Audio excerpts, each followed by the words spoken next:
الحمدللہ کفا وسلام علی عبادہ الذین اصطفى اما بعد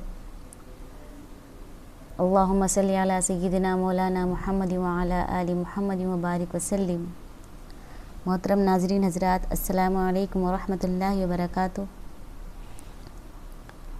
اللہ تبارک و تعالیٰ کا احسان ہے، بہت بڑا احسان ہے کہ اللہ تبارک و تعالیٰ نے ہمیں اپنے کلام سے ہمیں نوازا، اور ہم بڑے خوش نصیب ہیں کہ کلام پاک کو سمجھ رہے ہیں، اور اللہ تعالیٰ سے دعا ہے کہ اللہ تعالیٰ ہم تمام کو اس پر عمل کرنے کی بھی توفیق نصیب فرمائے۔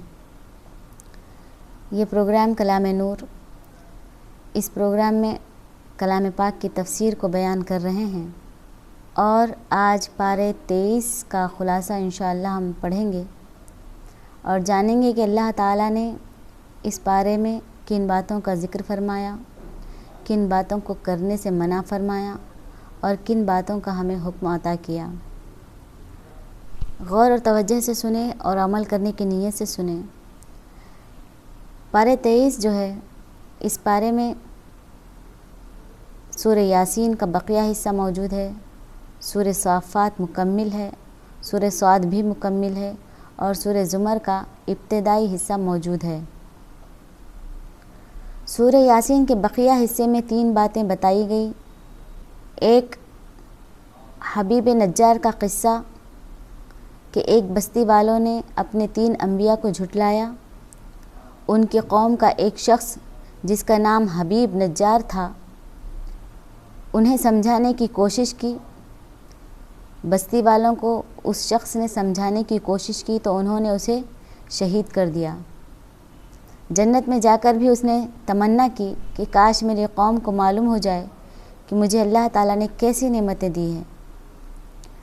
دوسرا، اللہ تعالیٰ کی قدرت کے دلائل موجود ہیں کہ مردہ زمین جسے بارش سے زندہ کر دیا جاتا ہے، اور دن اور رات اور چاند اور سورج کا نظام جو اللہ رب العزت چلاتے ہیں، کشتیاں اور جہاز جو سمندر میں چلتے ہیں۔ تیسری چیز، قیامت کے بارے میں بتلایا گیا کہ محشر کی ہولناکیاں، سور پھونکے جانے کا تذکرہ، اور اس دن مجرموں کے منہ پر اللہ تعالیٰ مہر لگا دیں گے اور ان کے اعضاء ہی ان کے خلاف گواہی دیں گے۔ سورہ صافات میں 2 باتیں بتائی گئیں، جہنمیوں کا آپس میں لعن طعن کرنا اور جنتیوں کا خوشگوار مکالمہ۔ انبیاء اکرام کے قصے، حضرت نوح علیہ السلام، حضرت ابراہیم علیہ السلام کی دعوت توحید، اور اسماعیل علیہ السلام کے ذبح کرنے کا حکم، اور حضرت ابراہیم علیہ السلام کا اس حکم پر تعمیل کرنا۔ حضرت موسیٰ علیہ السلام اور حضرت ہارون علیہ السلام کا قصہ، حضرت الیاس علیہ السلام کا قصہ، جنہیں شام میں ایک ایسی قوم کی طرف نبی بنا کر بھیجا گیا تھا جو بال نامی بت کی عبادت کرتی تھی۔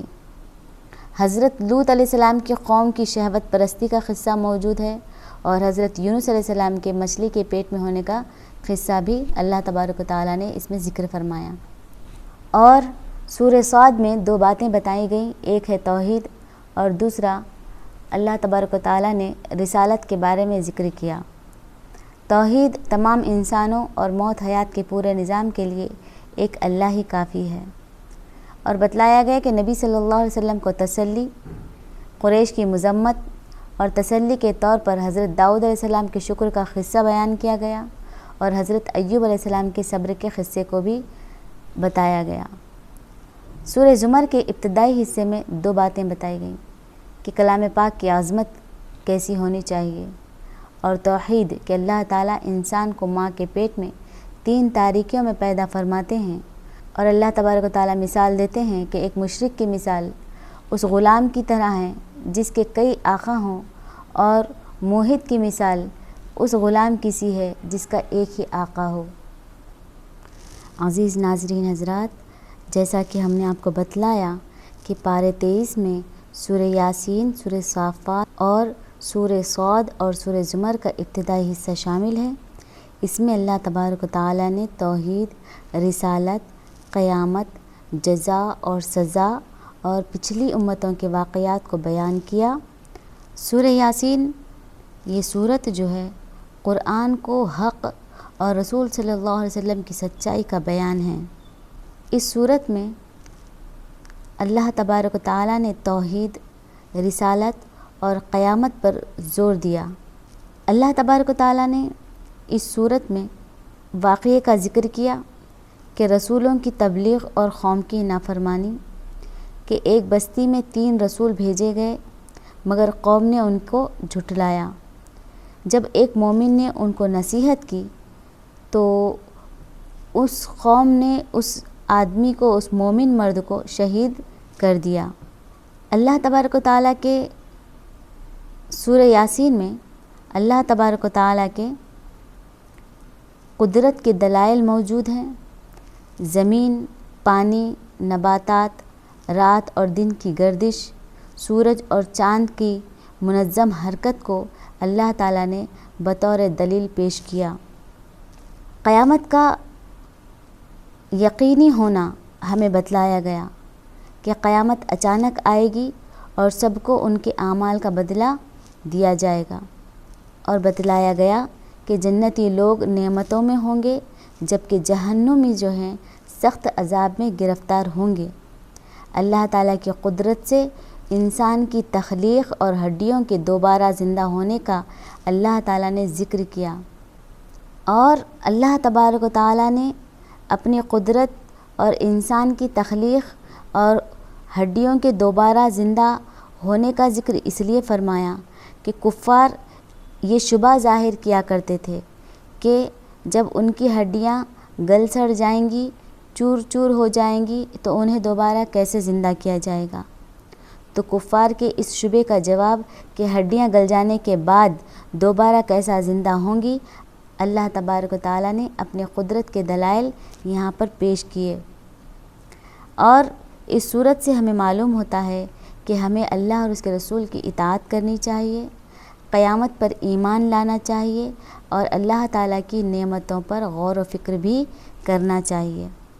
اور ہمیں یہ بھی معلوم ہوتا ہے کہ ہمیں انبیاء اکرام کی تکذیب نہیں کرنی چاہیے، اللہ تعالیٰ کی نشانیوں کا انکار نہیں کرنا چاہیے، اور قیامت کا مذاق نہیں اڑانا چاہیے۔ مرنے کے بعد دوبارہ زندہ ہونے کا ثبوت ہمیں ملتا ہے، اللہ تعالیٰ دلیل دے کر بتلاتے ہیں۔ اسی طرح نیک اعمال کرنے والوں کے لیے جنت کی بھی بشارت دی گئی ہے۔ سورہ صافات یہ سورت شرک کے رد کے لیے اور قیامت اور انبیاء کے قصوں پر مشتمل ہے۔ شیطان کی سرکوبی، فرشتوں کے ذریعے شیطان کو بھگانے کا ذکر، اور توحید اور شرک کا ذکر کرتے ہوئے اللہ تعالیٰ نے شرک کے عقائد کو سراسر باطل قرار دیا۔ اور پھر اس صورت میں حضرت نوح علیہ السلام کا واقعہ بیان کیا گیا۔ حضرت نوح علیہ السلام نے قوم کو ایمان کی دعوت دی مگر ان کی قوم نے انہیں جھٹلایا، اور اس وجہ سے ان پر اللہ کا عذاب طوفان کی شکل میں آیا۔ اسی طرح حضرت ابراہیم اور حضرت اسماعیل علیہ السلام کی آزمائش کا ذکر کیا گیا کہ حضرت ابراہیم علیہ السلام خواب میں دیکھتے ہیں کہ بیٹی کی قربانی دے رہے ہیں، اور اللہ تعالیٰ کے حکم کو بجا لانے کے لیے انہوں نے سچ میں اپنے بیٹے کی قربانی دی، لیکن اللہ تبارک و تعالیٰ نے ان کو بچا کر ایک دمبے کی صورت میں اللہ تعالیٰ نے قربانی کو قبول کیا۔ حضرت موسیٰ علیہ السلام اور حضرت ہارون علیہ السلام کا ذکر کیا گیا کہ فرعون کی سرکوبی اور بنی اسرائیل کو اس کے ظلم سے نجات دلائی گئی۔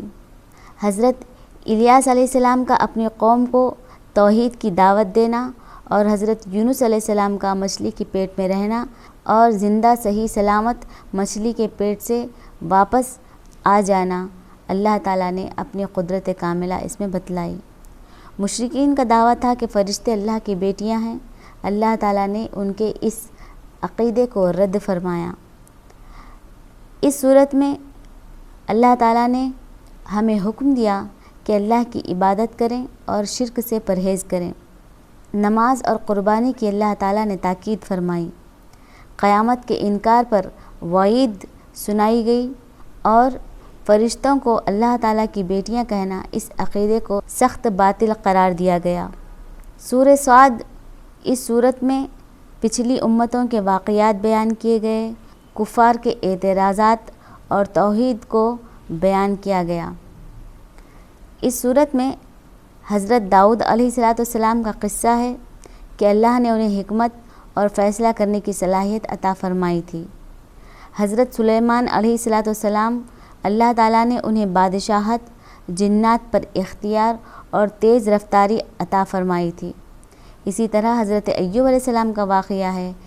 حضرت ایوب علیہ السلام بیماری میں صبر اور شکر کے دامن کو نہیں چھوڑتے ہیں، اور اللہ تعالیٰ نے انہیں جس طرح سے آزمایا، اور حضرت ایوب علیہ السلام اللہ تعالیٰ کی اس آزمائش پر پورے کھرے اترے اور اللہ تعالیٰ نے انہیں شفا دی۔